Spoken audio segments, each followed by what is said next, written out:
महान शिव भक्त हरिकेश यक्ष की कहानी जो आज हम आपको सुनाने जा रहे हैं। प्राचीन काल में रत्नभद्र नाम से प्रसिद्ध एक धर्मात्मा यक्ष गंधमादन पर्वत पर रहता था। उनके पूर्णभद्र नामक एक पुत्र उत्पन्न हुआ। अंत में अनेक भोगों को भोग कर उस रत्नभद्र ने शिव ध्यान परायण हो परम शांत शिवलोक को प्राप्त किया। पिता के शिवलोक चले जाने पर पूर्णभद्र ने संतानहीन होने से अपनी भार्या कनक कुंडला नाम की यक्षिणी से कहा, प्रिय, मुझे पुत्र के बिना यह राज्य और महल आदि अब शून्य मालूम होता है। कनक कुंडला बोली, प्राणनाथ, आप ज्ञानवान होकर पुत्र के लिए क्यों खेद करते हैं? यदि यही इच्छा है तो पुत्र मिलने का उपाय कीजिए। इस जगत में उद्यमी लोगों को क्या दुर्लभ है। जो प्राणी प्रारब्ध के भरोसे रहते हैं वह नितांत का पुरुष है, क्योंकि अपना किया हुआ कर्म ही प्रारब्ध है और कुछ नहीं। इस कारण प्रतिकूल प्रारब्ध को शांत करने के लिए समस्त कारणों के भी कारण रूप भगवान शिव की शरण में जाना चाहिए। यदि आप सर्वश्रेष्ठ पुत्र चाहते हैं तो भगवान शिव की शरण ग्रहण कीजिए। अपनी पत्नी की बात सुनकर यक्षराज ने गीतवाद से भगवान शिव का पूजन कर पुत्र की अभिलाषा पूर्ण की। उसका नाम हरिकेश पड़ा। पुत्र उत्पन्न होने की प्रसन्नता से उसने अनेक दान पुण्य किए। जब हरिकेश 8 वर्ष का हुआ तभी से वह खेल में धूलि बालू का शिवलिंग बनाकर त्रिनादि दुर्वा से उनका पूजन करता और अपने साथियों को शिव नाम से ही पुकारता था। वह रात दिन हे चंद्रशेखर, हे भूतेश, हे मृत्युंजय, हे नीलकंठ आदि पवित्र नामों का उच्चारण करता रहता और मित्रों को प्रेम करता हुआ बार बार इन्हीं नामों से पुकारता रहता था। उसके कान के नाम के अतिरिक्त अन्य किसी को ग्रहण नहीं करते थे। वह शिव मंदिर को छोड़कर किसी अन्य जगह नहीं जाता।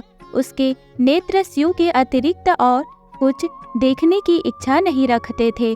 वह स्वप्न में भी भगवान शिव को ही देखा करता था। हरिकेश की यह दशा देखकर उसके पिता ने उसे गृह कार्य में लगाने की अनेक चेष्टाएं की, किंतु उस पर कुछ भी असर नहीं हुआ। अंत में हरिकेश घर से निकल गया।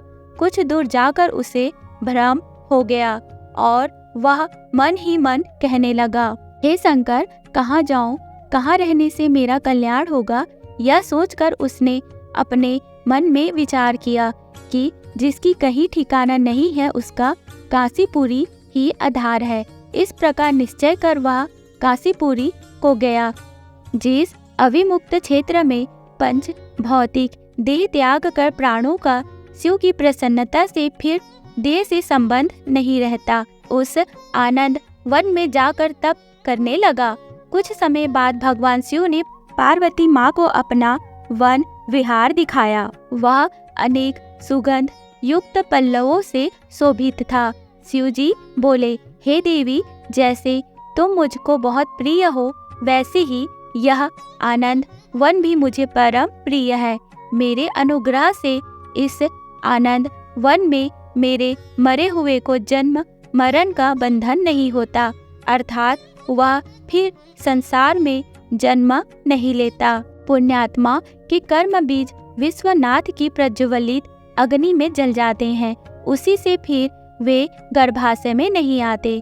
काशीवासी लोगों के देहांत समय में ही मैं ही तारक ब्रह्म ज्ञान का उपदेश देता हूँ, जिससे वे उसी क्षण मुक्त हो जाते हैं।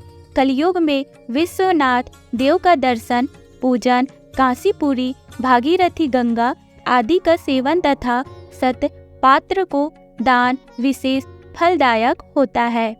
हे देवी, काशीवासी सदा मुझ में ही बसते हैं, इससे मैं उनको अंत में संसार सागर से पार कर देता हूँ। यह मेरी प्रतिज्ञा है। इस तरह वार्तालाप करते करते भगवान शिव उस स्थान पर गए जहाँ हरि के समाधि लगाए बैठा था। उसको देखकर पार्वती माँ ने कहा, भगवान, यह आपका तपस्वी भक्त है। इस समाधिस्थ भक्त को वर देकर इसका मनोरथ पूर्ण कीजिए। इसका चित्त केवल आप में ही लगा है और इसका जीवन भी आपके ही अधीन है। माँ पार्वती की बात सुनकर भगवान शिव उसके पास गए और उन्होंने समाधि में स्थित उस हरिकेश को हाथ से स्पर्श किया। दया सिंधु का स्पर्श पाकर उस यक्ष ने आंखें खोलकर अपने सम्मुख प्रत्यक्ष अपने अभीष्ट को देखा। गदगद स्वर में यक्ष ने कहा कि हे शंभु, हे पार्वती पते, हे शंकर, आपकी जय हो।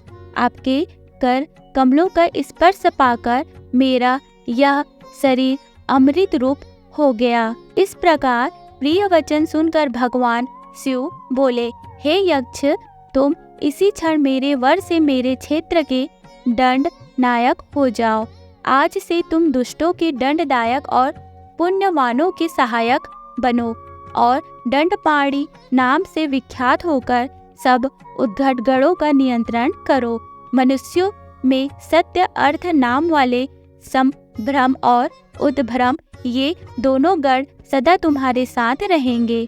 तुम काशीवासी जनों के अन्नदाता, प्राणदाता, ज्ञानदाता हो और मेरे मुख से निकले तारक मंत्र के उपदेश से मोक्षदाता होकर नियमित रूप से काशी में निवास करो।